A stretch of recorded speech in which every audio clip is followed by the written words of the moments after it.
Welcome into the October 12th episode of the Locked On Leafs podcast. I'm Mike DiStefano with Dave Morassutti. It's game day, folks. Maple Leafs in action tonight.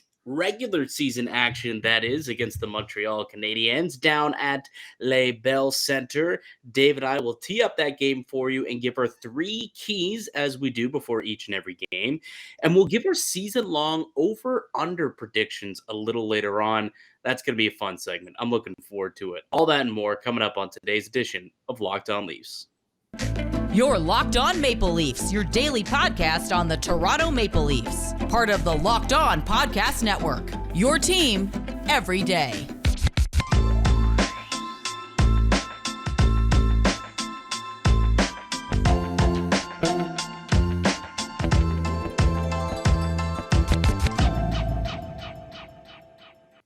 It's game day, ladies and gentlemen. Hello and welcome into the Locked On Leafs podcast, one-stop shop for all things Leafs. I'm your host, Mike DiStefano from TSN 1050 Toronto Radio, also known as Al's brother on TSN's Overdrive and TSN 1050's Leafs Lunch. Joining me, it's my co-host, Dave Morassutti from Sportsnet, also writer for the NHLPA. Locked On Leafs is a daily Maple Leaf-centric podcast, so be sure to subscribe for free wherever you get your podcast from. You can also now catch us up on video format if you haven't already. Just search up Locked On Leafs on YouTube, hit subscribe, and get new daily content, all Leafs, all the time, Monday through Friday here at Locked On Leafs. Hit that little notification bell. Make sure that you are notified as soon as a new episode goes up each and every morning, including today's episode, where, Dave, it's a special one because the season finally kicks off, buddy. It's here. It's here. Thankful. Thank you. What's that? Thank you. Oh, you know what? At points in time, just like, you know what? I need a break from the season. When you watch preseason games and then you watch the start of the regular season in hockey tonight, you're like, let's go. Let's go. Yeah, like we just finished watching the Rangers and Tampa game. It's like, oh yeah, that's what good hockey is. That's right. That's not preseason hockey. That's real hockey with some of the best players in the world. Yeah, it's fantastic. So the Toronto Maple Leafs are going to be in Montreal to kick off their campaign. We'll kind of go through it, let you know who's going to be in the lineup, including a very special, important player that, in fact, will be playing. We'll tell you who that is in just a moment. We'll also go through our three keys, and then we'll give you our season-long over-under predictions a little bit later in today's show. But, Dave, there was a big revelation that happened in practice over the last couple of days, and it was trending towards John Tavares potentially playing on Wednesday. And then yesterday in practice, he came out and said, I'm good to go. I'm playing. Johnny Toronto rather, is going to be in the lineup tonight against the Montreal Canadiens. I'm shocked. I didn't think he was, we thought that he was out for 3 weeks, which would have put him out for the first week, which was 4 games. And all of a sudden, he's ready to go by the season opener. Yeah, when he came back to practice and was practicing, I'm like, well, this is a curious development. Then when he says he feels ready to play, and then you heard yesterday Sheldon Keefe say, well, if Johnny can't go, we're playing shorthanded. I wonder if Tavares is just like, yeah, that would kind of suck if the team has to play shorthanded to start the season. I don't think that factored into his decision. I just think he knows his body a lot better than we do and a lot better than what the initial diagnosis. Oblique injuries are a weird thing. Yeah. It's so weird. So you can't, they said 3 weeks, a week early. It's interesting that it happened that quickly, but hey, if JT feels fine and he feels he's good to go, who are we to complain? Oh, absolutely. I mean, the team's better with John Tavares. As much as we talk about how much we want to trade his cap hit out and get him off the team, this team is better when he's in the lineup. There's no doubt about it. He's still a very talented top 6 player.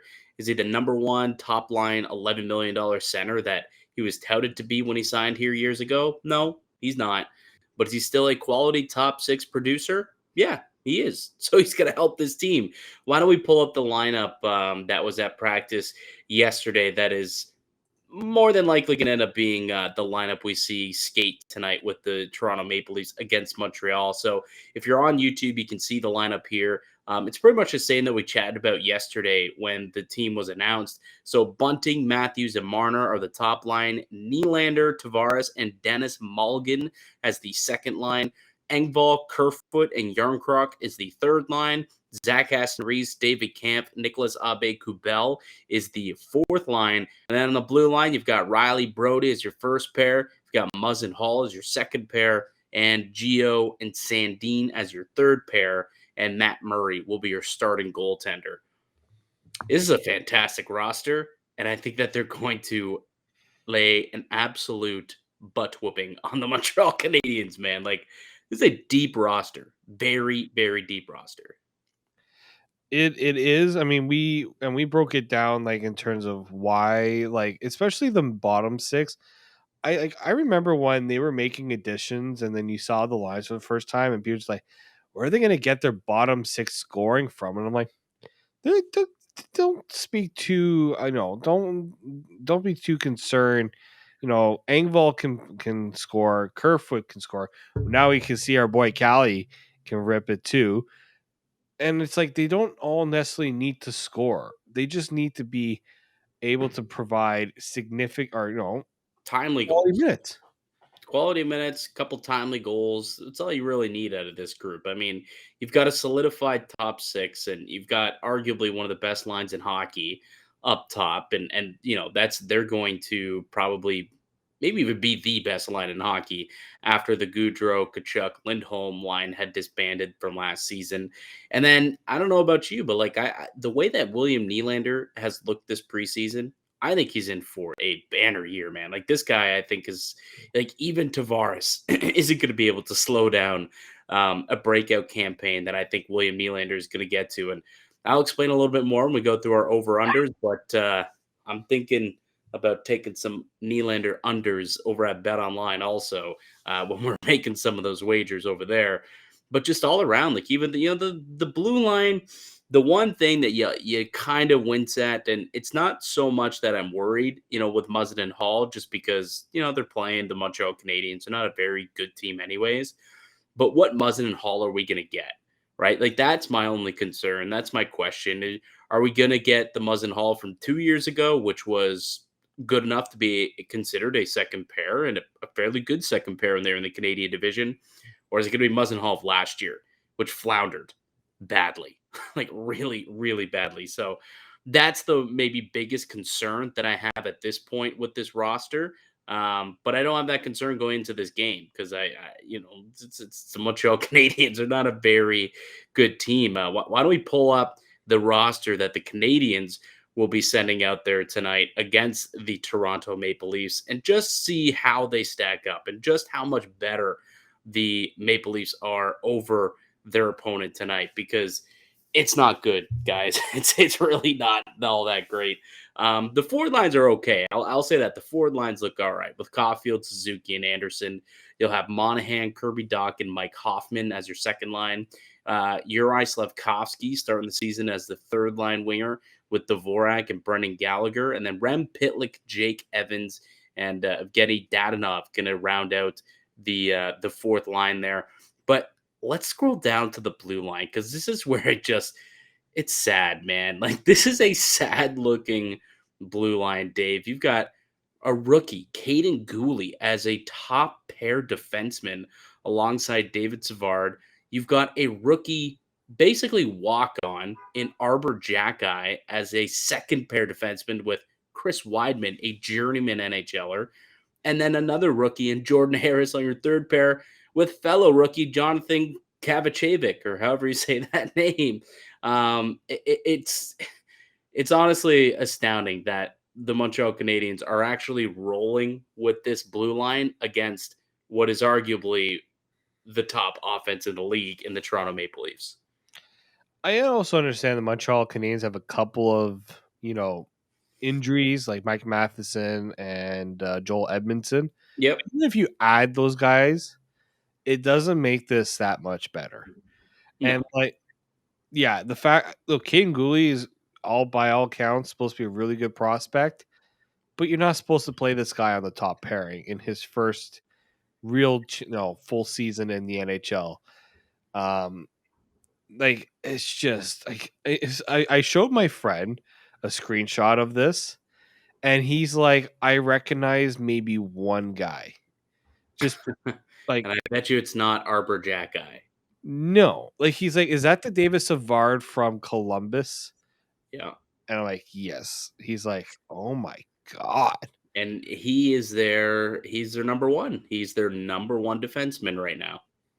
Like when they made that Jeff Petrie trade in the offseason, I'm like, yeah, this team is going all tank for Connor Bedard. And I'm gonna laugh when they don't get him. Now, Well, it's like they got a decent forward group. I'll they say do. that. Like I like their top 9 a lot, actually. I think that there's some good depth there when you look at like Brendan Gallagher and Christian Dvorak are on your third line. You've got Anderson and Hoffman who can fill the net. Caulfield, we know who can score. Monahan's looked decent so far through training camp. Suzuki, solid young up and coming center in the league. We'll see what we get from Kirby Doc, but I think there's some promising things up front. Yeah. It's just that blue line. It's it's just so bad, and they're going to lose so many games. Like Jake Allen struggled last year with the blue line that they had, and that was with guys like Edmondson, Jeff Petrie. This year, it's not Ben Sherratt for most of the season. It's not going to go very well for this club. And why don't we take a quick break, come back, and we can do our 3 keys to the game for the Toronto Maple Leafs going into tonight's matchup against les Montreal Canadiens. But first, let me tell you about SimpliSafe. The numbers don't lie. In the last decade, over 4 million people have chosen SimpliSafe home security to protect their home. You don't earn the trust of that many people without doing something right. At SimpliSafe, your safety is the only thing that matters. I know because I use SimpliSafe in my own home. They protect you with cutting-edge security technology powered by 24/7 professional monitoring agents who always have your back.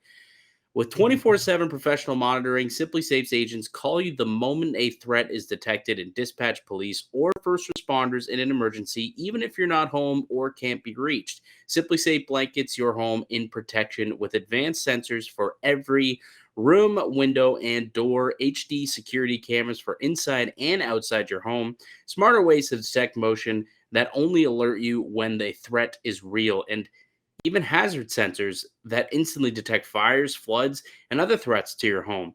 Our monitoring experts use proprietary advanced response technology to visually confirm when a break-in is real so you can get the highest priority police dispatch.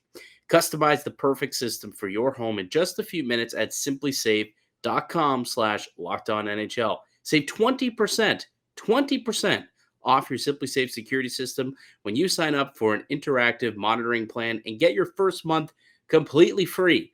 Visit simplisafe.com/lockedonnhl to learn more. There's no safe like SimpliSafe. Welcome back into the Locked On Leafs podcast. It's a Leafs game day today. David Morassutti and myself, Mike DiStefano, are rolling through, doing a little bit of a preview of the game tonight. So we already talked about the disparity in the rosters that are going to be going up against one another tonight. But from a Maple Leafs perspective, David, what are a couple of keys to the game that you think they should have going into tonight? Well, you brought up the forwards that the Montreal Canadiens have. They're going to want to make this a back and forth affair. We've seen it, right? We've seen guys like Cole Caulfield take advantage of some misplays by the Leafs because they get careless in their own end. Just don't. If I think I want the Leafs as much as I want to see a lot of goals in this game, I also want to see the Leafs shut down this forward group. That's, I think, going to be one of the keys. Yeah, and I think a good way to do that realistically is one of my keys is don't play down to your opponent. Play your game, which is something that the Maple Leafs didn't do a whole lot the last couple of seasons when they're facing clubs that were under 500, poor teams. They often play down to their opponent. How often do we hear that narrative? So I think they need to just play their game, which is a possession style game. They added a lot more speed to that bottom six so that they can get in hard on the forecheck. And that's another one of my keys that I have tonight. Forecheck and apply pressure on the young defensemen, force them into making mistakes, make it uncomfortable for them, force some turnovers, get some extra offensive zone possessions, and end up scoring from there, right? Then work the cycle, work the puck out in front, allow the big boys to kind of do their magic. So forechecking and applying pressure is another key. And the third one that I have is shoot everything on net in this one. Just shoot everything on goal, whether you're Austin Matthews, Mitch Marner, Michael Bunting, William Nylander. Heck, if you're Pierre Engvall, just start shooting things on goal. You never know what could happen. Just because it's early in the season, weird things happen, and just shoot pucks on goal. Try and create rebounds, scrums in front of the net, and then crash to the net and try and score on those rebounds. That was something that was missing last year. A lot of rebound goals. I think the stuff what they added this offseason, Yarncroke, Abe Kubel, hopefully Zach Aston Reese, those types of players can maybe go into the dirty areas a little bit more and try and bang at some of those rebound goals and improve that. So those are a couple of keys that I have. So first one I said was shut down that forward group. Second one for me is watch the pinching, especially on the blue line. The Habs love those kind of counterattacks, taking advantage of turnovers to set up those odd man rushes. Why do I feel like you're like literally talking to Justin Hall right now? Like literally, you're basically saying, "Hey, Justin, watch the pinching." Is this like? Let's be Yeah, honest. Is that yeah, what you're doing? yeah, kind of. Yeah, this is my personal PSA to Justin Hall. So if you see a puck in the corner and there's another white sweater there, your own teammate, you don't have to join him there. Yeah, just got back off. Stay where you're at, pal. Take it easy, okay? Relax. Don't need to go for everything. So yeah, that's the second one for me. And then the third one, you kind of brought up the whole rebounds. Yeah, I'm saying get to the front of the net because you know what, these Canadian defensemen. You watched the last preseason game between the two, they were getting a little chippy, right? They were trying to push the Leafs around a little bit. The Leafs need to stake their claim in front of the net, make life miserable for Jake Allen. Not just shoot, but get some traffic in front of him. Yeah. Make him have to move around a bit. Don't make life easy for him. So those are gonna be my three keys for the Leafs. Absolutely. I think those are all three things that Sheldon Keefe probably going to be preaching in the pregame meeting. All right, Dave. Before we move on to our season long over unders for the Toronto Maple Leafs, give me your prediction on how tonight's game is going to go. I think I do think there's gonna be quite a few goals. I'm gonna go 6-2 Leafs. You're looking at my page. You're looking at my page. I literally wrote down the exact same thing. I had 6-2 Maple Leafs, Austin Matthews with a hat trick. I That's didn't have Matthews. what I got. I had him with a couple of goals. I got him with a hat trick. I think he does. I think Gino Malgin ends up with a goal tonight also. Maybe a little Willie Nylander. And then what? We got one more goal to give away. Let's give it to Callie Yarncroke as the sixth goal scorer for the Maple Leafs. Interesting. I like that. I gave you every goal score. Imagine that if I go 6 for 6, like if Matthews pots 3, Put some money on it now, Mike. that would be fantastic if that were to happen. But yeah, I think we're both pretty well. Like over at Bet Online, I am hammering the over for the Maple Leafs, like the away goals over, and I'm also hammering the puck line for the Toronto Maple Leafs. They're going to run them out of the rink. This is going to be an outstanding game. Just to watch from a forward perspective, from a skill perspective, they should be able to take liberties with the Montreal Canadiens tonight. So I'm excited to see that kind of come to fruition later tonight. All right, Dave, we'll take one more quick break when we get back. Over unders time here on the Locked On Leafs podcast. Welcome back into the Locked On Leafs podcast. I'm Mike DiStefano with Dave Morassutti. And If it's your first time here at Locked On Leafs, appreciate you for giving us a chance. If you enjoy the content that you've heard so far, go ahead and give us a little thumbs up, potentially give us a subscribe, because we do have new content that we deliver to you guys each and every day, Monday through Friday. It's the best way to stay up to date with everything going on with not only the Maple Leafs, but hockey in general. We kind of kick it around the league a little bit sometimes, but mainly a Leaf-centric podcast. And being a Leaf-centric podcast and being that it's the first official day of the Leaf season, we got to do something that I do on the show annually. Now, you're new to the show, so, well, you've been here since last season, but you haven't done the over-under thing yet that I've done now. This is coming up on 4 years, I believe, with the podcast. So it's annual. I'm excited. It's one of my favorite episodes to not only record at the time, but to go back and listen and see what the thought process was for us with some of these decisions. So not only are we going to kind of put these in the vault for later, we're definitely going to have to pull some of the audio and play what some of our decisions. I remember the one year I legitimately thought that I think I said Nick Ritchie was going to score like I think I said more like I think it was 14 and a half goals. I said, oh, over. It's going over 15 to 20 goals. He's playing in the top six. He'll score 15 in his sleep just playing with Marner and Matthews. Yeah, it didn't happen. That clearly did not happen. He ended up getting traded before I think he even got his second goal as a Maple Leaf. All right, let's get right into it here, Dave. Let's start off in the points category. So I've got a trio of players. I've got their total point over under number, and you got to tell me you think they go over the number, under the number, and why. Let's start with Mitch Marner, 99 and a half. Go over. You think he hits the century mark? As long as he stays healthy. Right. All of these assume good health. Yeah. Like he should have, like he was close last year. Like people, I don't think give Mitch Marner enough credit for how much he turned around his game last year. 72 games, 97 points. He plays even a handful more games, he would have easily gotten 100 points, in my opinion. I will let you know in about 3 seconds how many points he scored from, I think the date was like January 15th. He came back from COVID, remember? And then just lit the league. He had that injury with the Jake Muzzin collision. Freak accident, right? Like that's not something. It's not like he had like something that was nagging him at all. Like he was on another level.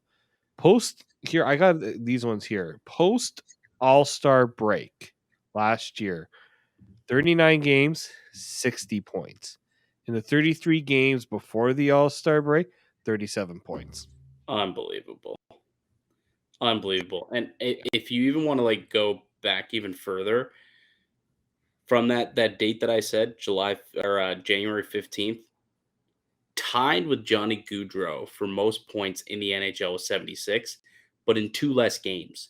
So we look at points per game, led the NHL from actually technically points per game. Matthews led at 1.66 because he only played 41 games. He had 68 points. But Mitch Marner, 76 points in the final 46 games of his regular season last year. 29 goals in 46 games last year for Mitch Marner. If he can continue that into this year and continue to have that type of confidence to shoot the puck the way that he was shooting it last year, I agree with you. I think he blows past the century mark. And, this guy's barreling in on a 110-point season potentially this year for the first time in his career, get to the triple-digit number.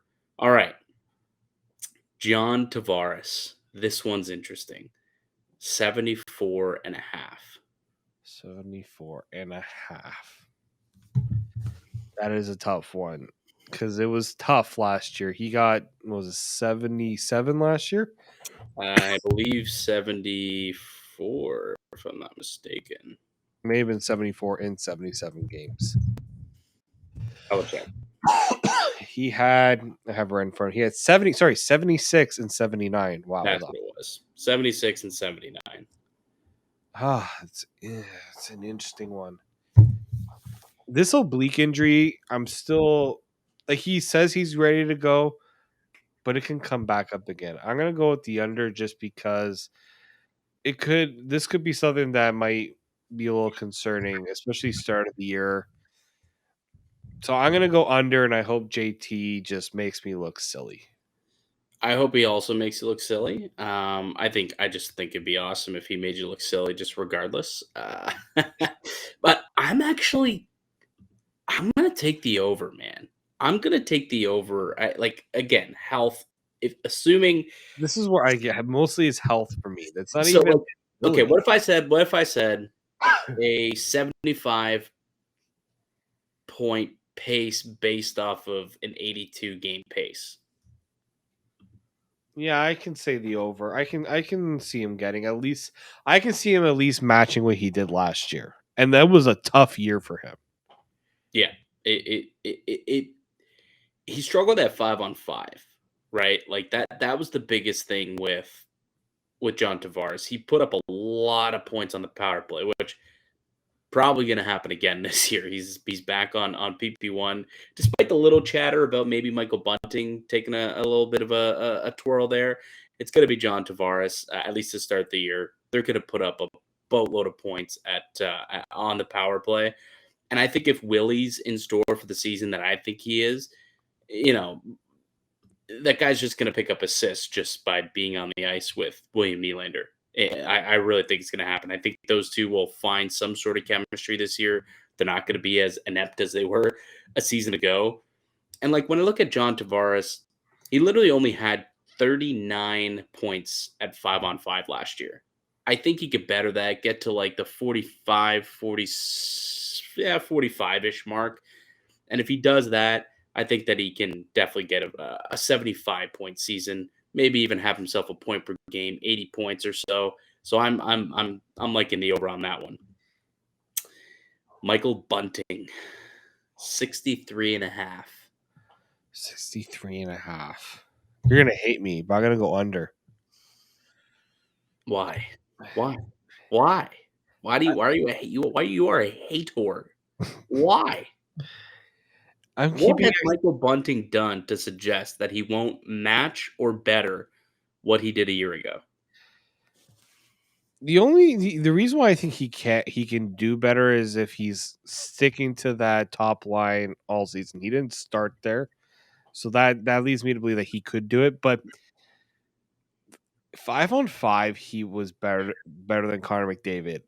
I just don't know if he's going to be able to sustain that production at 5-on-5. And he's not going to be the top power play. Like you're not going to see him on getting those points in the power play. So he's got to maintain what he did at 5-on-5. That's a tough ask for a Michael Bunting, in my opinion. I will say this, of the 58 points that he had, right? Mm-hmm. 43 of them were primary points, which means he was very much involved. I think he could replicate those numbers again. I'm taking the over. I think he goes over the number. He's with that line through the entire season. I think they take another step. I could see Michael Bunting getting 70 points this year, man. Like 70 points. It's a contract year for the guy, which gives him a little bit of extra, a little bit of extra this year he'd be able to give. What that means for the Maple Leafs, we'll deal with that down the road. yeah, I know let's not talk about that. Yeah, we'll deal with that. I'm sure we'll talk about that plenty over the next few months. But I think Michael Bunting certainly has a great sophomore campaign to follow up what should have been a Rookie of the Year Calder season from last year. But I digress on that one. Go check out previous episodes if you want to hear my entire spiel about why he should have been the Rookie I will of the Year. clarify one thing. I don't think he's going to score like 40 points. He is going to be in that probably low 60s. Yeah. Like I around 58 to 62. Like it, if he did finish there, I don't think it would be a bad season for Bunting. I think that would be perfectly fine for him. Like he's not going to get any power play points or any power play time. Like that first unit takes up $1.45 of the 2-minute power play. Like they're just not going to get it. Like legitimately, he had 63 points last year. 58 of them came at 5-on-5. He only had 5 power play points all last season, and that's with injuries to Marner, to Tavares for some games, to Matthews for some games. Like, it's just, he's not going to pick up all those power play cookies. However, if he does get that opportunity, that number's going to hit. Absolutely, that number's going to hit. We'll see. We'll see what happens. I think he can hit regardless. But, if he doesn't hit 64 points, it's still a very good season for somebody making $950,000 for the Maple Leafs. All right, let's go to the next section here, David. The goals category. Over under 64.5 for Austin Matthews. I'm going to hit the over. 65, he hits it. He's starting the season healthy. He is going to be, I think he's going to get off. He always gets off to a hot start to begin the season too. Didn't happen last year because he was coming back from wrist surgery. Right. This is a healthy off season for us. That one-timer looked pretty mid-season form against the Red Wings, didn't it, on the weekend? Yeah. It did. Okay, if you had to put money on how many goals he gets this year, where do you land? I think I think he will do 65. I think like that's a solid number for him. I think he gets 67. I thought that was gonna 67 goals. 67 goals, and by the way, if you haven't watched our season predictions, by the way, you should go and watch that episode. Fantastic. The fact you say 67 makes me laugh even more after that episode we did the other day. Yes, absolutely. 67 goals. All right. William Nylander, over under 39.5. I'm going to go over for Willie.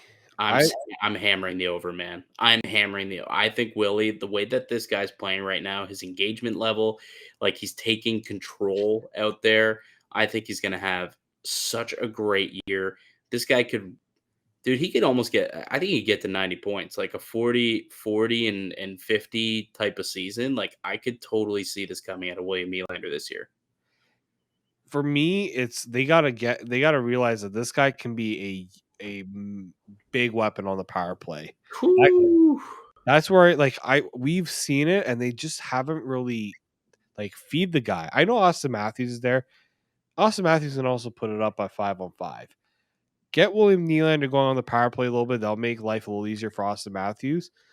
I don't know if I can go 90 points for Willie, but I think he can get 40 goals and 40 something assists. I think he can get into the 84 to 85 range. Yeah, totally. I mean, he only had 18 goals at 5-on-5 last year. He's better than that. Right? Like he's better than that. I think that William Nylander get a little bit more scoring at 5-on-5, a couple more goals on the power play. I mean, he was close to it last year. I think he certainly eclipses 40 goals this season. Big year coming up for William Nylander, in my estimation. All right. We're going to play a little game here. It's a little bit of a different spin on it.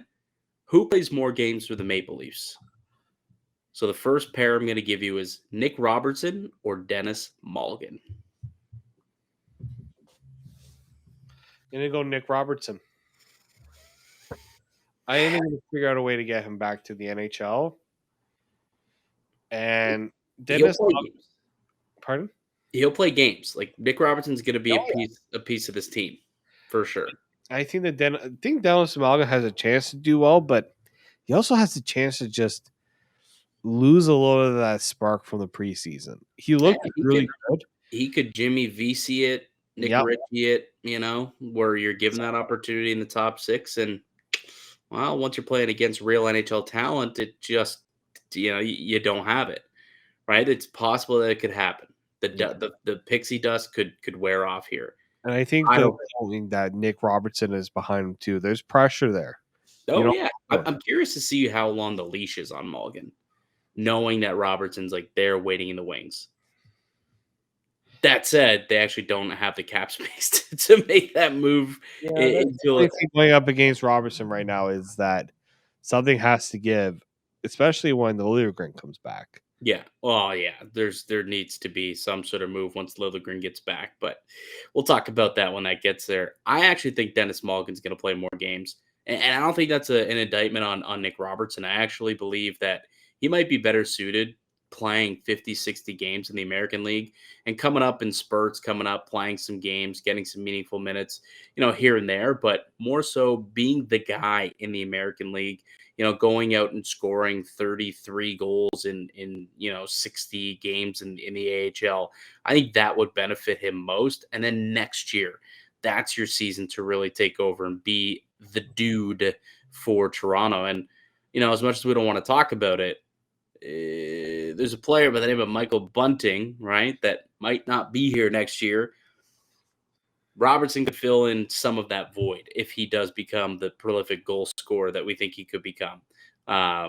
So I think maybe a longer stint in the American League, which means Dennis Malgin, I think will end up playing more games. I don't know how many more, but I think he'll play more. Timothy Liljegren or Justin Hall? Who plays more games? Oh. I hate to say this is going to be Justin Hall, in my opinion, unless Justin Hall gets traded, but I don't know if they're going to do that. Just don't think. If Justin Hall were going to be traded, he would have been traded by now. Interestingly, though, I had Darren Dreger on the lunch today, and he did kind of toss out a little nugget there and said that Kyle Dubas, he said, although it's not going to happen right away, would like to improve the right side of their defense.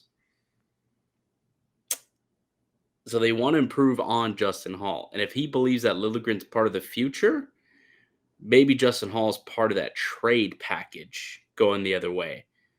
I think that Liljegren plays more games. I think Justin Hall does get traded, actually. But either way, even if he is here for the rest of the season, I think Hall's I think the luster's worn off, even for Kyle Dubas, right? It's I not think Kyle Dubas, it's Sheldon Keefe. even Keefe, like I think Liljegren gets healthy, gets into the lineup, and they'll realize that, the best 6 defenders on that team are probably Morgan Riley, Brody, Gio, Muzzin, not Hall, Sandine, and Liljegren. Everybody but Justin Hall. Yeah, like that's probably like if I had to rank the defensemen, Hall might come in at number 7. So I'm going to go with Lily. Plays more games.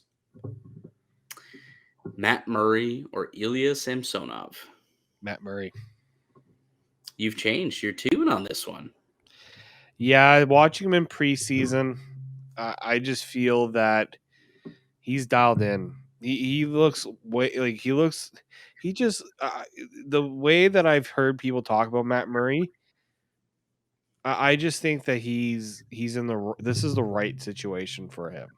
Yeah. I know people were not happy about the trade and all those things, and there's still the injury concerns, but this is going to bring him back to the Pittsburgh days a little bit when they were good. And I think that that's like knowing that he doesn't have to be the guy technically. Like you wanted Matt Murray to steal the show a little bit, but the pressure isn't totally on him. And no one, I know people were talking about him, but like nobody's like harping on like Matt Murray. Oh, we're concerned about Matt Murray. I think he silenced a lot of doubts with his preseason performance. Oh, absolutely. Like coming into preseason and training camp, like that was the biggest question mark on this team was what's his goaltending going to look like? Is the goalie gamble going to work out, or is it going to blow up in Kyle Dubas' face?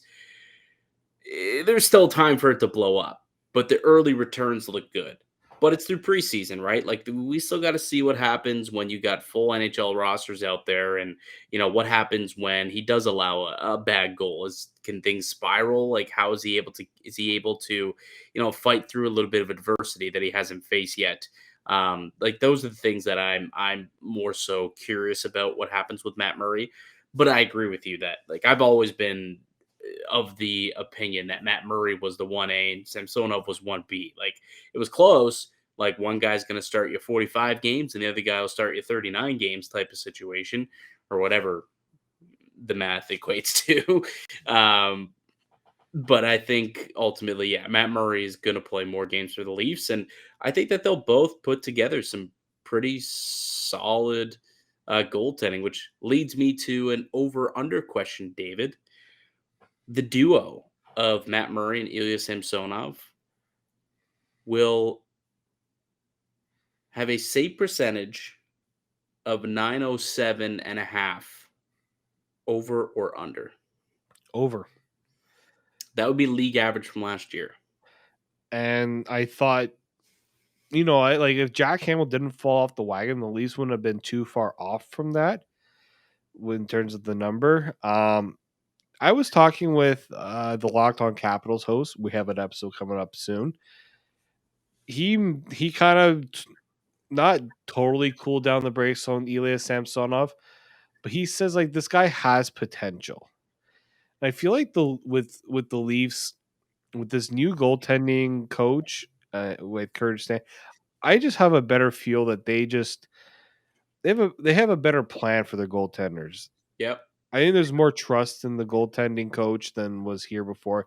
That Amazon series, it as soon as you saw the Kiev battling with the goalie with Steve Briere, I was like, this guy's still here.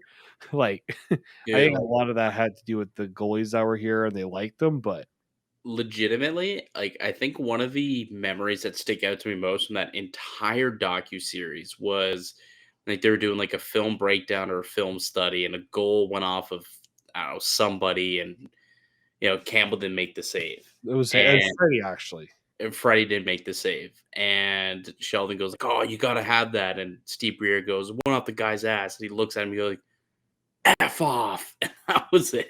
He's just like, "Come on."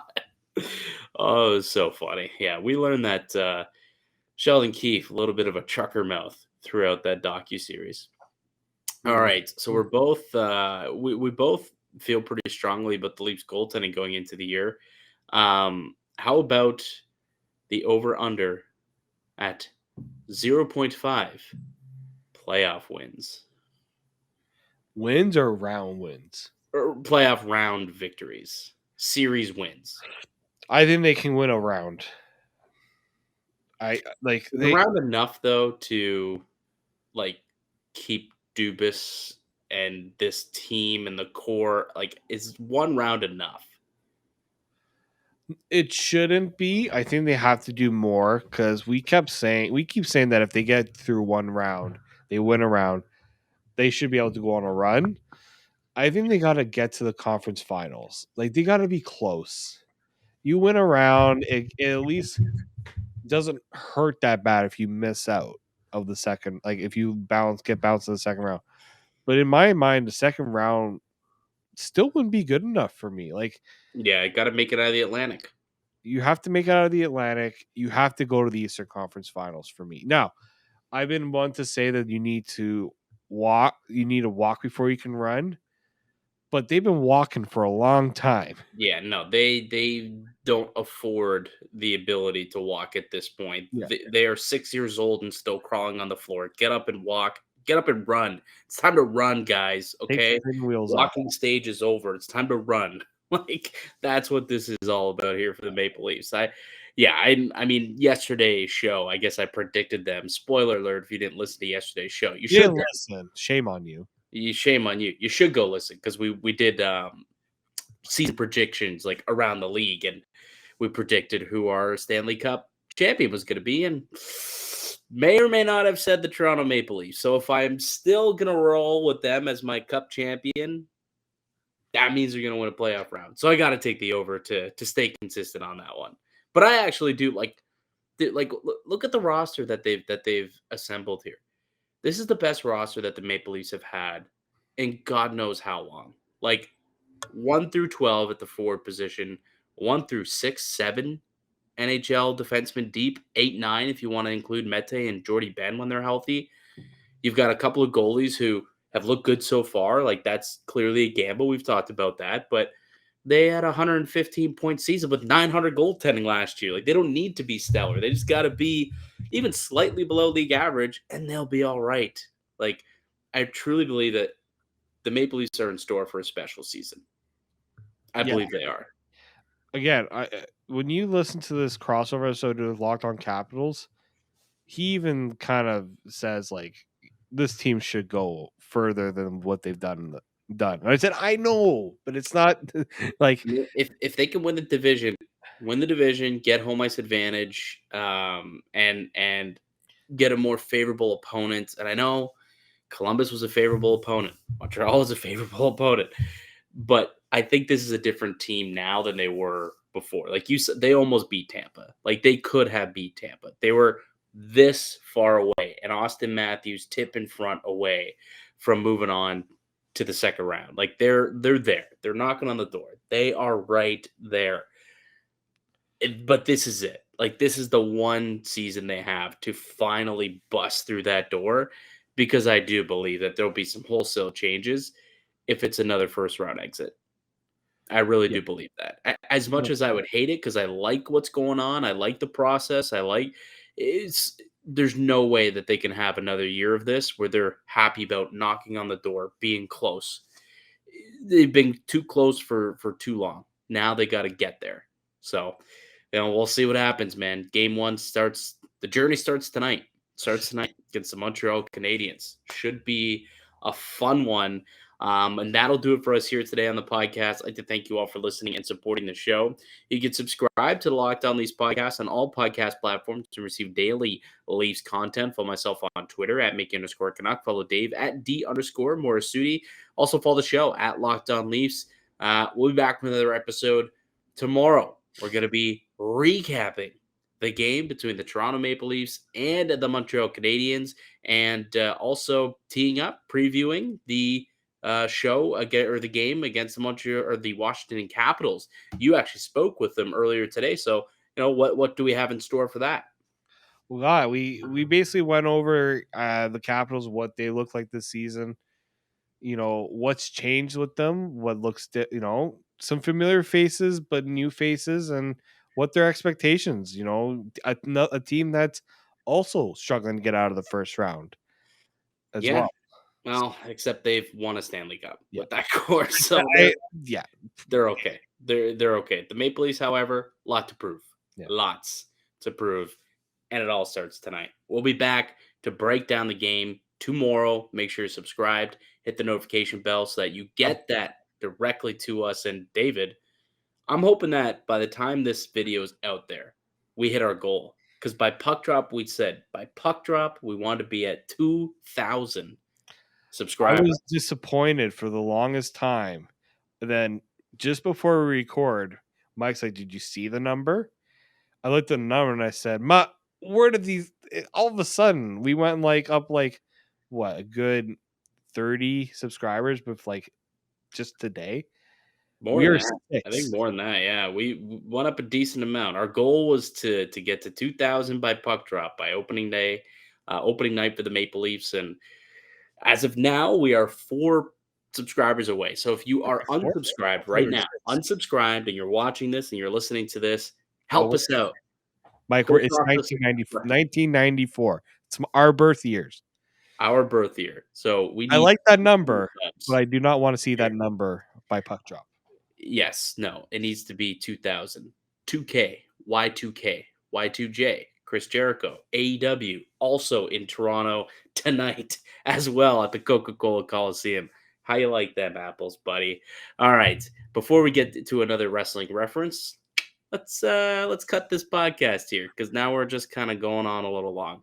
We'll be back tomorrow. We'll recap the game. Habs Leafs tonight. Enjoy it. But until then, keep it locked right here on Locked On.